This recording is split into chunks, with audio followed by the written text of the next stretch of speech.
السلام علیکم ورحمۃ اللہ وبرکاتہ۔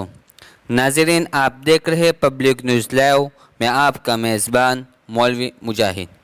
اسکرین پر دیکھنے والی تصاویر گجرات کے شہر بھروچ کے پٹیل ویلفیئر اسپتال کی ہے، جہاں پر رات 12 بجے کے بعد کووڈ اسپتال میں آگ لگنے سے کم از کم 16 افراد ہلاک ہو گئے۔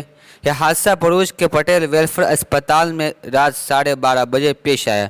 پٹیل ویلفیئر اسپتال میں کورونا مریضوں کی دیکھ بھال کے لیے کووڈ سینٹر قائم کیا گیا تھا، جہاں آئی سی یو وارڈ میں آگ نے آئی سی یو وارڈ کو پکڑ لیا اور وہاں پر آگ تیزی سے پھیلنے کے بعد اطلاع ملتے ہی فائر بریگیڈ کی گاڑیاں موقع پر پہنچ گئی اور کافی کوشش کے بعد آگ پر قابو پا لیا گیا۔